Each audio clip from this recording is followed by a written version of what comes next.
Olá, bem-vindos ao Testemunho da Semana. Hoje é um testemunho especial de um casal que é líder do Home, o Jonas e a Miriam, e nós vamos aprender, através da história deles, o agir, o transformar e a capacitação de Deus para ajudar outras pessoas a conhecerem a Cristo, especialmente os jovens. Nós vamos começar ouvindo um pouco da história, pessoal de cada um, como é que eles foram aproximados de Deus, como foi o contexto familiar também, e o Jonas vai começar a falar um pouco sobre a sua história. Beleza. Olá pessoal, tudo bem? Então, muito legal a gente estar aqui, digo isso por mim e pela Miriam, depois ela pode dizer mais. Então falando um pouquinho da nossa história, da minha história especificamente, eu nasci e fui criado numa família religiosa, né? Família cristã, e desde pequenininho ensinado na igreja, crescendo indo em culto infantil, e nos cultos e tudo mais, mas num contexto mais religioso. E eu fui crescendo e a gente sempre envolvido com as questões da igreja e tudo mais, e o meu encontro com Jesus foi através de um grupo de jovens que a gente participava lá na igreja luterana de Gravataí, que foi muito especial. Comecei a andar com uma galera que vivia Jesus e eu via que Jesus, para eles, era bem mais real do Jesus que eu conhecia. E aí eu comecei a me interessar, achei aquilo curioso e comecei a andar com aquela galera. Eles começaram a me dizer: olha, para você seguir Jesus, você tem que ter um compromisso com ele e tal. Fiz uma oração de conversão, mas ainda não entendia muito bem como é que era isso. Quando eles me ensinaram, então, a buscar Deus por mim mesmo, e você tem que orar, você tem que ler a Bíblia, e eu comecei a fazer isso de forma religiosa, porque eu queria conhecer o Jesus que eu via na vida daqueles meus amigos, que eram pessoas legais, divertidos, e ao mesmo tempo eram crentes. Assim, eu via eles sendo crentes também em casa, coisa que para quem vem de um contexto religioso é meio diferente, né? Religioso que eu digo, pessoas que têm a sua fé e tal, mas que às vezes em casa é um pouco diferente, né? Então isso eu achava muito legal. Os caras eram as mesmas pessoas na igreja e fora. E aí então eu comecei a buscar esse Jesus queria conhecer Jesus, começava a ler a Bíblia e seguindo os princípios que eles tinham me ensinado, orava, lia a Bíblia, até o dia que eu estava lendo Mateus, lá em março de 1999. Eita, faz tempo. E aí eu me lembro de estar lendo os milagres de Jesus, lendo sobre Jesus fazendo, Jesus caminhando, Jesus andando e tal. E aí me caiu uma ficha, ali deu um estalo, porque eu pensei assim: uau, peraí, esse Jesus que eu acabei de orar, que eu acabei de falar com ele, é esse Jesus que faz isso, é esse Jesus que está fazendo essas coisas. E aí naquele dia eu disse: uau, se Jesus é isso, então agora eu entendi. E aí eu chorei, confessei meus grandes pecados dos meus 14 anos de vida naquele momento, e pedi perdão, e a partir dali eu comecei então a ter um relacionamento real com Jesus. Aí eu entendi quem era Jesus, entreguei minha vida para ele. E é muito interessante porque, e aí olhando para trás, eu me lembro de naquele tempo olhar para trás e ver que a minha vida inteira, 14 anos,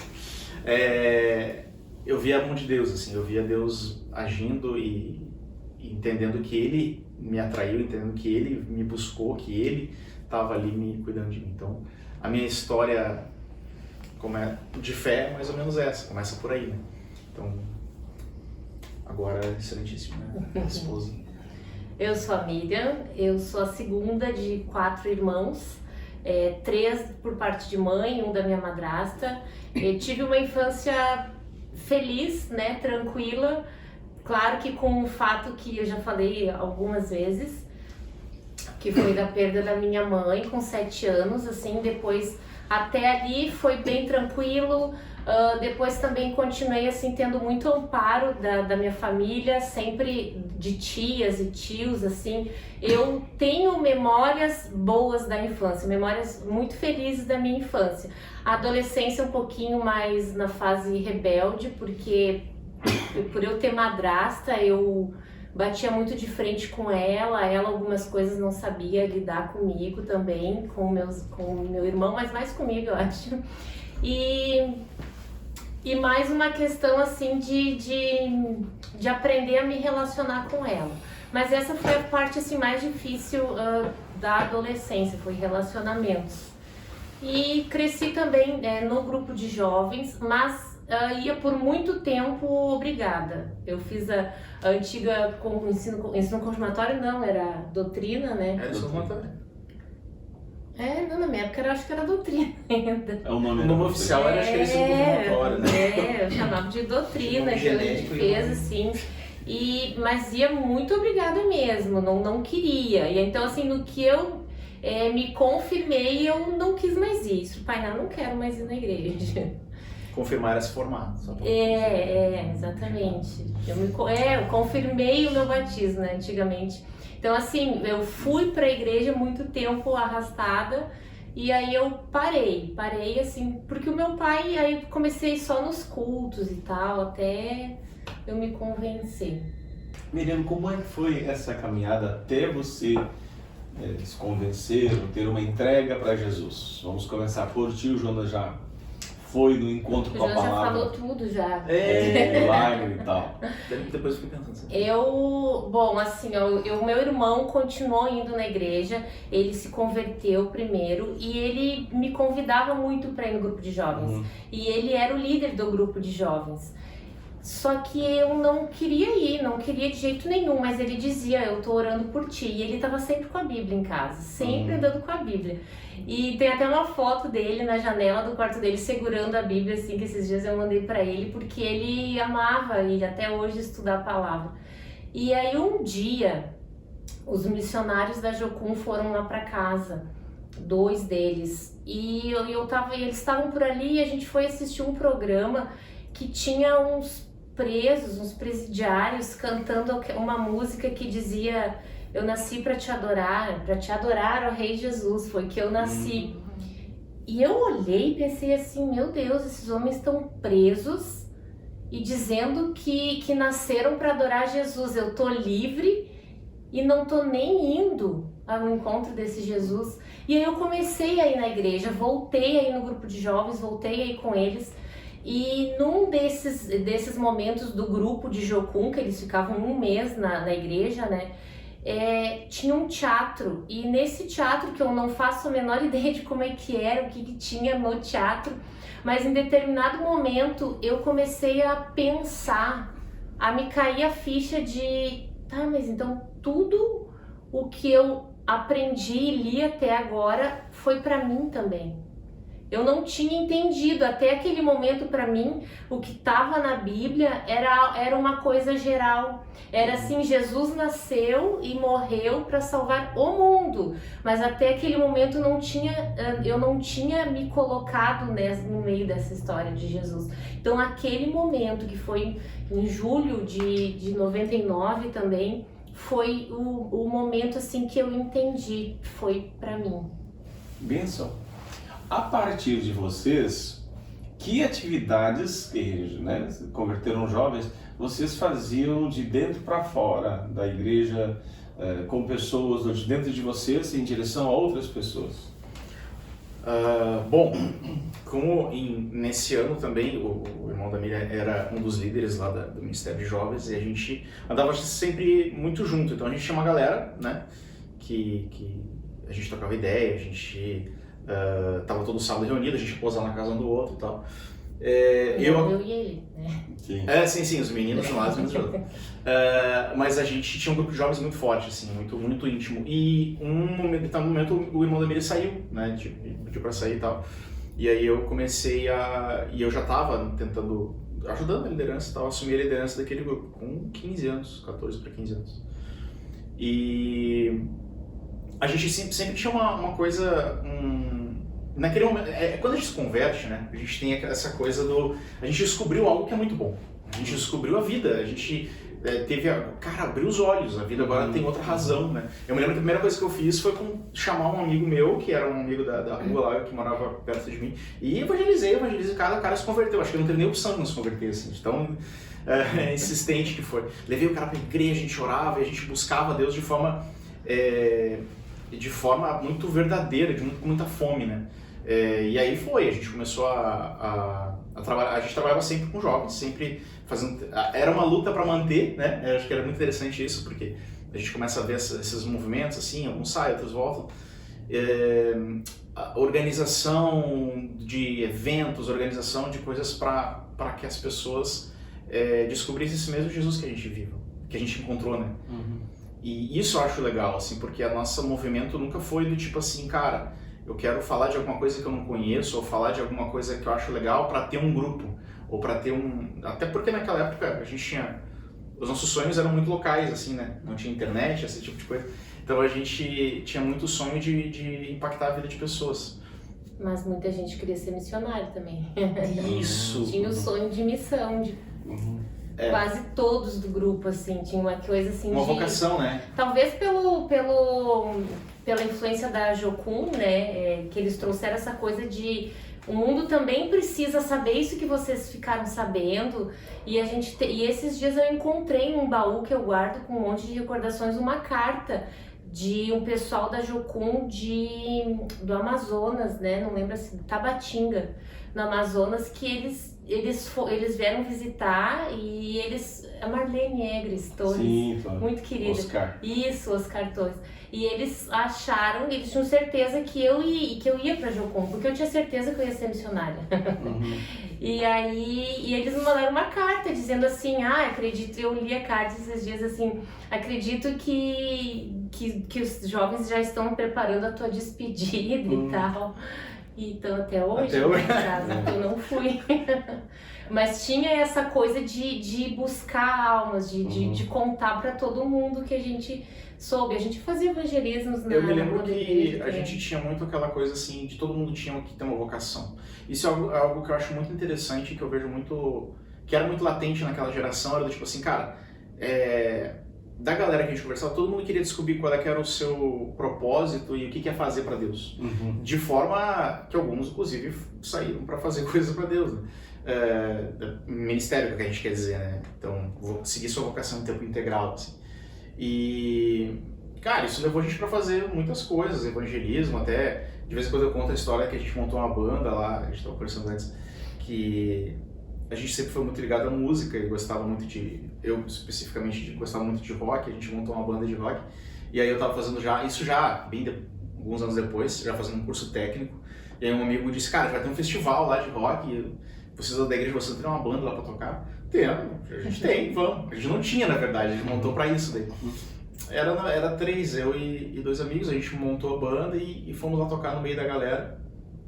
Foi uma experiência muito louca, a única...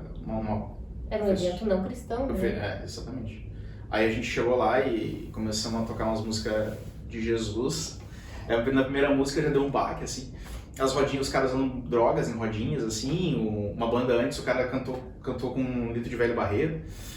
Então esse era o ambiente que a gente foi tocar. E a gente foi falar de Jesus, assim. E a primeira música era, cara, essa noite eu vou pedir a tua alma. Era uma coisa bem radical, assim. E bem verdadeiro, assim. E a gente pregou lá e foi muito legal.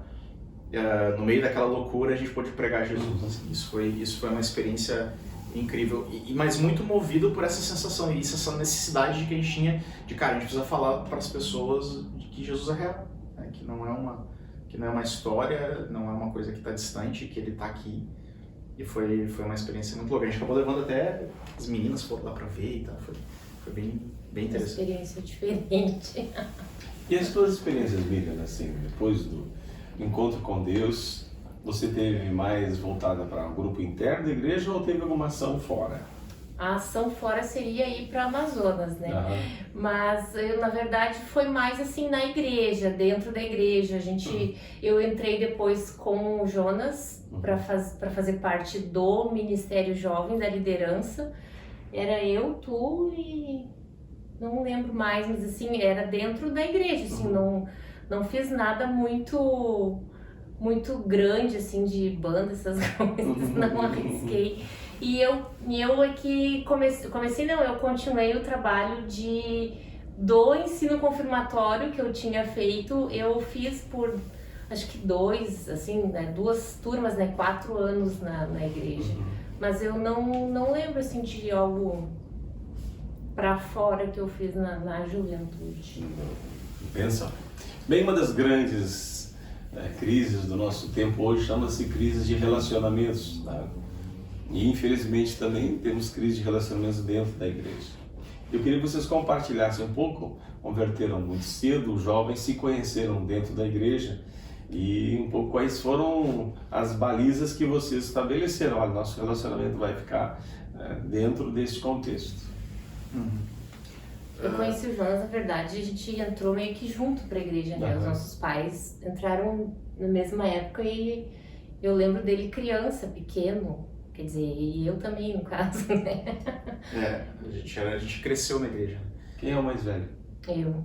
Então tu viu ele menor. Eu vi ele menor, ele me chamou de boba uma vez, quando ele era. Fiquei embaixo da mesa daí, por causa disso. No almoço da igreja.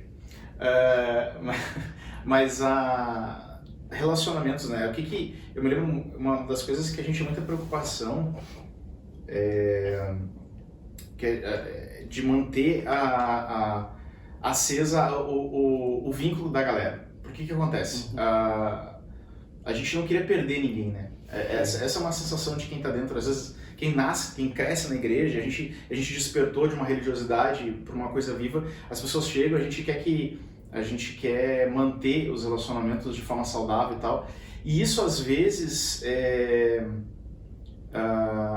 como é que a gente fazia? A gente gastava tempo, né? Para manter esses relacionamentos. A gente, por exemplo, tinha o nosso grupo lá, de fazer o nosso culto e tal, mas não acabava ali, né? A gente não acabava os nossos relacionamentos ali, a gente não virava as costas e ia embora. O Luciano conta isso direto, o Luciano acabou participando com a gente lá durante um bom tempo, se converteu lá com a gente também, nesse mesmo período, assim, e ele conta isso várias vezes, e era verdade, a gente pegava assim, e ia, os meninos, vamos todo mundo dormir na casa do Diego, daí a gente pegava, e passava um na casa do outro, caminhava alguns quilômetros com os colchões na cabeça, ia lá pra casa do Diego, normalmente lá era o Point, assim, que tinha mais espaço, e também a gente ficava lá, passava a noite lá, e aí a gente ficava lá e falava das coisas de Deus. Sim. A gente se divertia, mas a gente gastava tempo falando das coisas de Deus. Então o que acontece? Eu acho que hoje os nossos relacionamentos, às vezes, eles naufragam dentro da igreja porque a gente não gasta esse tempo de mesa, né? Esse tempo de falar das coisas práticas de Jesus no dia a dia e de estar um ali do lado do outro, né? Aí, nesse momento acontecia, o cara confessar um pecado, a gente tá junto ali, a gente dá risada e tal. É que o nosso grupo de jovens, ele foi formado num momento em que a igreja estava num avivamento. E então o grupo, né, eu acho que entrou nessa onda assim, então todo mundo tinha muita vontade de fazer o que tinha ouvido antes, sabe, da Bíblia. Então não tinha aquela coisa de saída do grupo de jovens e esquecer. O assunto continuava, a nossa vida de fé naquele tempo dos jovens era muito intensa. Tanto que a nossa questão assim, de começar a namorar e tal não foi nada desesperador que às vezes acontece das meninas que com 15 anos já estão assim, né, meu Deus, com quem que eu vou casar, socorro. Hoje eu ainda tava pensando, sabe, se eu pudesse assim escolher um conselho em relação a isso pras meninas e talvez pros guri também, seria assim, calma, que alguém vai aparecer, mas não fica correndo atrás agora, porque talvez tu está com 15 anos, a guria está com 15 anos muito preocupada em relacionamento amoroso, vai casar só com 25, então esses 10 anos de vida vai ficar só nisso, só procurando. E com nós foi muito natural porque foi no meio de uma amizade, assim. A gente não começou a conversar um interessado no outro. Claro que isso acontece, né? E tudo bem, não tem problema, que às vezes um vê o outro e já se gostam e tal. Mas no nosso caso começou numa amizade tão firme, assim, e deu tão certo, né? Porque começou, eu acho que numa base boa. Nenhum dos dois estava no desespero para casar. Essa questão do relacionamento, como a gente tinha o foco não era os relacionamentos amorosos, acho que é uma questão interessante. Claro, tinha uma época da vida, a pessoa, ok, eu vou casar, e é isso mesmo, tem que ter esse pensamento. Mas a gente estava focado em tentar cada um descobrir o seu ministério, o seu propósito, a curtir aquela fase da vida. E eu acho que às vezes, ou seja, não eram relacionamentos interesseiros, né? Tipo, me aproximo da pessoa para saber, cara, me aproximo da pessoa porque eu quero absorver algo dela, ou porque eu quero... Não, a gente estava ali aproveitando aquela fase da melhor forma que Tanto que quando ele começou a gostar de mim, ele parou de ir lá em casa. O pessoal ia lá em casa depois da Gelgra, né? Que é um grupo de jovens.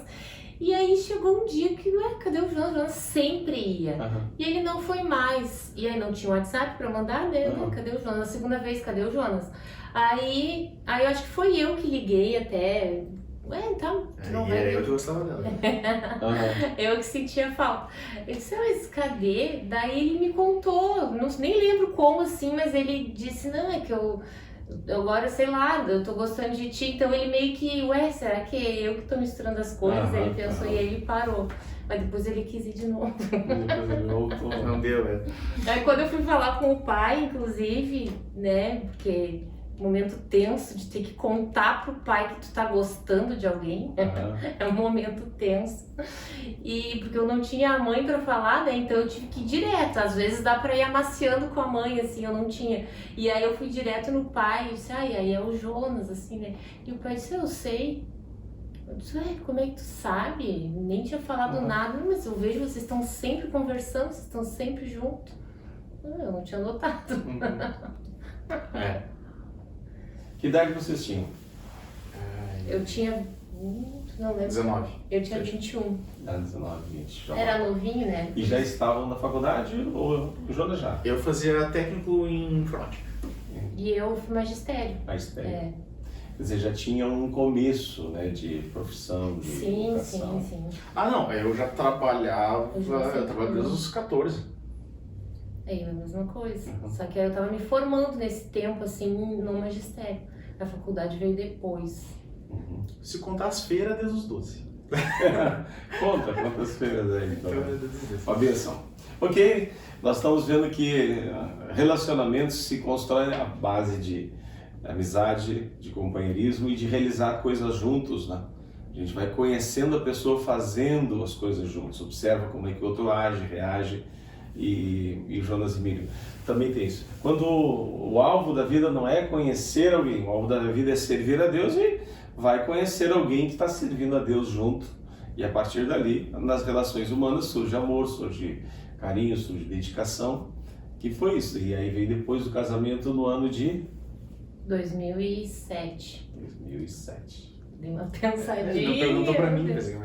2007. Eu perguntei para quem grava datas nesse Não, ele sabe também. Acho que Ele foi falar com o meu pai dia 21 de abril de 2004 e nós casamos 21 de abril de 2007. Então tudo é 21 de abril. Aproveitaram o feriado. Exatamente. Na quarta-feira do feriado ele foi lá em casa. Pensa no nervoso, né? Aquele dia ele ia falar com o pai. Eu acho que eles vão ficar marcados naquela xícara pra estar segurando. De nervoso. 4 anos depois casaram. 3 anos depois casaram. depois. E os filhos vieram quantos anos depois? 2011. Então 4 anos depois. 4 anos depois. 4 anos depois veio o Tite. Foi planejado assim, vamos os primeiros anos não ter? Não foi planejado porque eu não poderia ter filho naturalmente. Assim, tenho ainda um problema no ovário que a médica decretou assim que para eu engravidar eu teria que fazer um tratamento. Então eu não cuidei assim de remédio, para tomar remédio, nada, e aí um mês eu não quis comprar porque a gente teve uma fase muito difícil financeiramente. Eu pensei, já que eu não vou engravidar, eu não vou gastar com remédio. E aí no primeiro mês eu engravidei. Então eu não tive essa dificuldade nenhuma de engravidar. E aí em 2010, né, engravidei, em 2011 o Timóteo nasceu, 1º de março. Não foi planejado. E aí o Moisés, na verdade eu queria já muito, né, ter filho, queria ter mais filho. E o Jonas ainda estava meio assim, né, pensando, daí eu fui mesmo nessa mesma vibe aí, que eu acho que eu não vou engravidar tão fácil. E engravidei. Então assim, na verdade esse decreto da médica, assim, nunca funcionou pra mim, né? Titi é de 2011 e Moisés é de 2016. 2016, duas gravidezes meio de risco, a segunda um pouco mais, mas deu tudo certo. Moisés tá aí. O time está completo ou eu tenho vaga para mais um? Não, o time está completo. O time muito bom. Bem, vamos pensar um pouquinho para frente, né? Que sonhos Deus tem colocado no coração de vocês? Vimos assim os sonhos de jovens, né? Ganhar o mundo e etc. Mas nesses últimos tempos, o que o Espírito Santo de Deus tem posto no coração de vocês? É interessante que existem pessoas que dizem assim, cara, eu vejo o que eu vou estar fazendo daqui a 5, 10 anos e tal. Comigo nunca foi muito assim, de ver muito na frente, foi muito de entender o próximo passo, assim, né? O passo atual ou o próximo passo.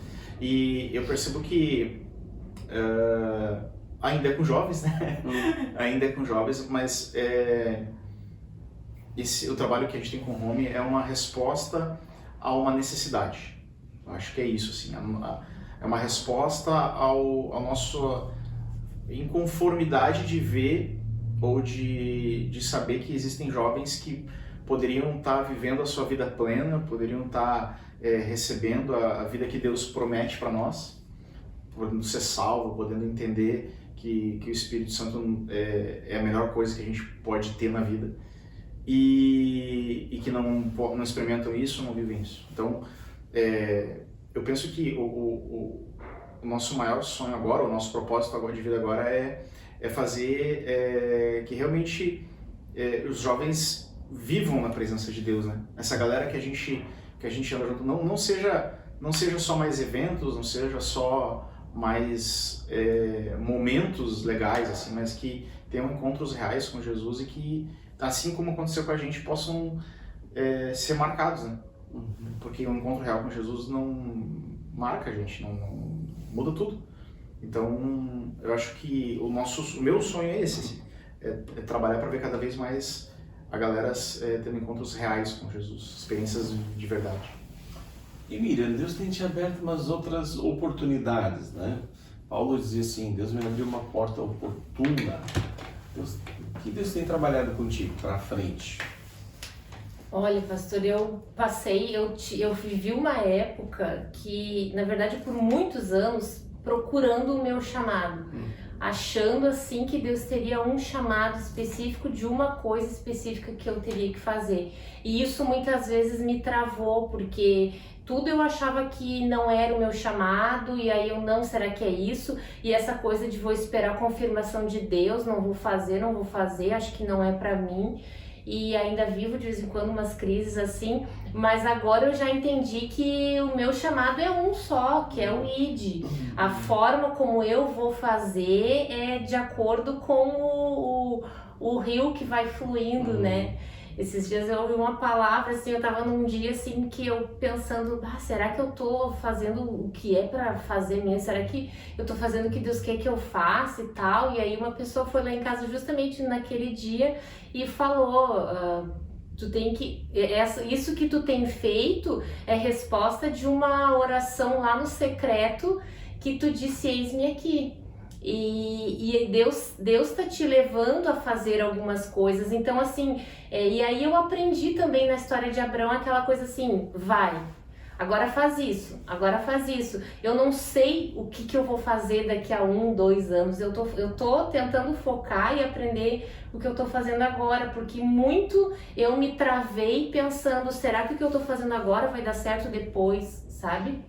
Não sei se eu me expressei bem, mas assim, aquela coisa de não vou planejar demais, eu vou tentar fazer bem o que Deus me deu para fazer agora. Benção, eu entendo que uma semeadura do futuro se faz no presente, aproveitando as oportunidades que vêm. Se a gente é fiel no pouco, olha, foi um testemunho, foi uma célula, foi uma oportunidade de pregar e a gente dá o melhor da gente, nós vamos dar o passo seguinte, vai sempre ampliar. E essa experiência de blogueira, de estar ali, o Gurias da Palavra, fala um pouquinho sobre isso. No ano passado eu recebi, eu me veio esse nome, Gurias de Palavra. Por que de palavra? Porque eu quis juntar essa coisa da palavra da Bíblia e Gurias de Palavra. Sabe quando diz uma pessoa, esse aqui é de palavra, entende? Mas eu não sabia o que fazer com esse nome. Simplesmente o nome me veio assim. Daí eu fui pensando, será que é para eu criar um grupo na igreja? O que é com esse nome? Porque por antes de tudo me veio o nome. E aí depois eu pensei, meu Instagram. E aí eu comecei a usar o Instagram para isso, para falar da minha fé, para dar o meu testemunho, assim. Por isso aquela coisa de eu não imagino muito o que vai ser, o que eu vou fazer daqui a tantos anos, porque eu jamais imaginaria que eu ia estar gravando vídeo, coisas hoje pro Instagram, né? E fazendo arte para explicar coisas, porque eu sou lá em casa, assim, eu sou a que menos sei fazer essas coisas de tecnologia. O Timóteo me ensina a fazer as coisas, ele tem 10 anos. Então, assim, para mim é meio que fora da minha zona de conforto e eu tô fazendo. E tem sido bênção, assim, várias vezes eu penso assim, não, agora eu vou parar, tô me expondo, tô fazendo tal, e exige um tempo, né, também. Mas assim, eu tenho recebido tantos testemunhos, que eu fico, as pessoas me mandando assim, Deus tá falando comigo através dessa tua palavra, e tudo assim as pessoas, e quando eu penso, a última vez que eu pensei assim, agora eu vou dar uma parada com isso aí, vou focar em outras coisas, no outro dia eu acordei e eu deixo o meu celular sempre, a internet desligada, e aí no momento que eu liguei a internet eu recebi uma mensagem de uma pessoa assim, me implorando, me pedindo, não para, eu tô aprendendo muito contigo, com essas tuas dicas e tal, porque eu dou dicas de devocional, de me sigam. Arroba Gurias de Palavra. Aqui no... Bota aqui. Então, assim, pra mim tem sido, e eu tenho que buscar pra ensinar. E tem mais essa, né? Eu parei de dar aula na escola, mas ali eu meio que me sinto professora ainda ali no Instagram. Então essa é a minha experiência como blogueira. Jonas, essa vertente de ensinar, né? Também, né, os dois têm um dom muito parecido, assim, de pesquisar e ensinar. Tu te entendes assim como o dom também de mestre? Eu nunca botei rótulo nisso, assim, não sei se eu sou mestre, se eu sou o que exatamente ele tem, dos 5 ministérios lá, mas é que eu acho que é uma coisa natural minha é tentar descobrir o motivo das coisas, de tentar buscar a raiz das coisas, então eu sou curioso, assim, nesse sentido. E então isso me faz, assim, querer me aprofundar em coisas, me aprofundar mesmo, assim, sabe? Tipo, tentar entender, cara, mas por que isso, por que aquilo e tal. E aí acaba que a gente fala daquilo que a gente tá cheio, né? E aí a gente acaba passando transbordando isso, assim, de vez em quando lá em casa, diz, olha só, descobri isso, eu li isso e tal. Então a Miriam é a minha cobaia eu vou falando pra ela, assim, e se ela se interessa, eu digo, acho que aqui tem alguma coisa legal. Se ela não se interessa, né? Mas eu vejo que sim, eu gosto muito de me aprofundar mesmo, Por exemplo, o Home Class, né? Isso, o Home Class foi uma ideia nossa, juntos, assim, porque o que acontece? Isso é uma coisa que é interessante, que também eu acredito que Deus tem me direcionado um pouco mais nos últimos tempos, que é o seguinte, a gente tem entendido que para que a gente possa crescer, para que a gente possa ter uma vida com Deus, não basta a gente viver de reuniões, de eventos. O culto é importante, a liturgia do culto é extremamente importante, só que a gente precisa de mais, né? A gente precisa entender e fazer com que a palavra de Deus transforme a nossa forma de pensar e tal. Então o Home Class é uma iniciativa do Home de prover um lugar onde os jovens possam ter um lugar para aprender mais Bíblia mesmo, né? De poder conhecer o que é a palavra de Deus, de poder entender sobre a maravilha que tem ali, a quantidade de coisas que a gente pode aprender ali. O Home Class é essa ideia. A gente não sabe se vai ser algo que vai ser perene, se é algo que vai ser para sempre, ou se a gente vai as estratégias, mas o foco é esse, é dar base bíblica pra galera, assim, num formato que... É que ele começou agora nessa volta da pandemia de março, é que veio a ideia do Home Class, né? Parou de novo, não podia voltar ao home, aí sim, toda quinta-feira nós passamos a nos reunir, assim, as gurias e os guris. Isso. Dentro desses sonhos para frente, quais são os maiores obstáculos que vocês têm encontrado? Mas assim, os obstáculos acho que são bastante diversos, assim, mas uma coisa que eu tenho entendido é que ninguém muda simplesmente por receber uma mensagem intelectual. Isso vai demorar um pouquinho para explicar, mas vou tentar seguir o objetivo. Eu acho que o nosso maior objetivo não nossa maior dificuldade é fazer com que as pessoas se apaixonem e amem e mudem de dentro para fora. Acho que esse é o grande desafio. E isso muitas vezes a gente tenta através de ensino, através de palavra, através de tudo que é importante, que é a base, mas há uma mudança de reino, né? Uma mudança de mentalidade, de amor que direciona, porque todos nós temos uma busca por um reino pessoal, por uma ideia de vida boa. Então a minha vida boa é essa.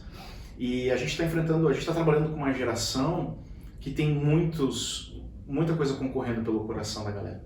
Tem muita coisa, muitas opções, muitos reinos onde eu posso me satisfazer no trabalho, posso me satisfazer no prazer da internet, no convívio, tal. E o nosso maior desafio é mostrar que existe um reino que é real, que é muito melhor que tudo isso, e que o coração, por mais que tu tenha todas essas opções, fazer com que o coração possa ser voltado para esse reino, que é o reino dos céus. Nosso maior desafio hoje é concorrer com essa grande gama de deuses, né, que tem concorrido pelo coração das pessoas, da galera principalmente. Eu vejo que os jovens de hoje, eles têm muito mais coisas, como é que eu vou explicar também, um acesso mais difícil, digamos assim, à palavra, porque eu não tinha fim de semana, por exemplo, esses dias eu falei no Home Class, inclusive com as gurias, a gente não tinha essa coisa de outros entretenimentos que nos distraíssem do nosso propósito, por exemplo, da palavra. Se eu quisesse assistir um filme, eu tinha que alugar. Hoje em dia eu posso maratonar uma série num fim de semana e ali vai o nosso cérebro está sempre puxando a gente para o prazer, né, pro bem-estar e não para aquilo que nos desafia, assim. E esse é um desafio, e o meu desafio pessoal eu creio que é não parar, sabe? Como eu falei, aquele tempo de jovem eu tinha muito essa fome, esse desejo, e depois eu deixei isso parar. Eu não quero que esse meu desejo de hoje também pare, eu quero continuar, e não quero também passar conhecimento. Eu gostaria de passar vida mesmo, assim, que todos os dias, sempre que eu esvaziar, eu consiga encher de novo. Eu não quero parar na fé ou estacionar na fé. Benção, muito bom, esse é um grande desafio. Vamos deixar uma palavra final para quem está nos acompanhando. Eu queria que vocês deixassem aquela palavra que marca a vida de vocês, o rema, o lema que Jesus marcou e que vocês têm. Eu sempre digo, o crente, quando ele vai pregar, ele começa pelo seu testemunho pessoal. Queria que vocês repartissem essas duas pérolas com a gente já no final desse nosso testemunho. O que me acompanha, e aí pegando o que o pastor falou sobre ter a ver com testemunho pessoal, é uma vida com Deus real, uma vida com Deus com propósito, sair da religiosidade e de acompanhar Deus à distância e entender que Deus não está interessado no teu ritual, não interessado apenas naquilo que tu faz de forma externa, mas Ele está interessado em tudo, né? Na gente como um todo, no coração todo. E aquilo que eu falei sobre reino, sobre amar e tal, é isso. Deus quer o nosso coração como um todo, porque só assim a gente vai ter Deus como um todo. Então não tem como a gente dar parte da nossa vida para Deus. E, bom, normalmente quando eu falou sobre pregar, né? Normalmente quando eu prego, muitas vezes a minha pregação acaba indo para esse lado, assim, sobre mais uma entrega maior, uma entrega mais genuína, uma conversão verdadeira, onde eu entendo que é o segredo mesmo, que cara, não tem reserva, não adianta ter reserva. É melhor a gente perde para ganhar. Não sei, pastor. O que tem movido a tua vida, Miriam? Assim, aqui onde tu vai, tu fala sobre isso. Olha, para mim, o que Deus fez na minha vida, eu quero que faça na vida dos outros também. Eu acho que é uma transformação real, assim, e essa coisa que eu falei antes de não parar, de não se contentar com eu me converti agora e tô bem assim. Eu procuro, de vez em quando, eu procuro pensar se eu tô me alimentando o suficiente, né? Se eu não tô simplesmente vivendo pelo que eu me alimentei antes, no passado, ou alguma palavra assim. Eu creio que é aquela coisa do sempre crescer, sempre tá crescendo, sempre tá crescendo. Outro dia eu falei sobre a criança quando ela aprende a ler, o objetivo dela é ler. Ela não aprende a ler, pronto, aprendi, agora não vou mais ler. Ela lê a vida toda. Então, o meu objetivo, o que eu quero, o que eu penso é sempre buscar, sempre entender um pouco mais.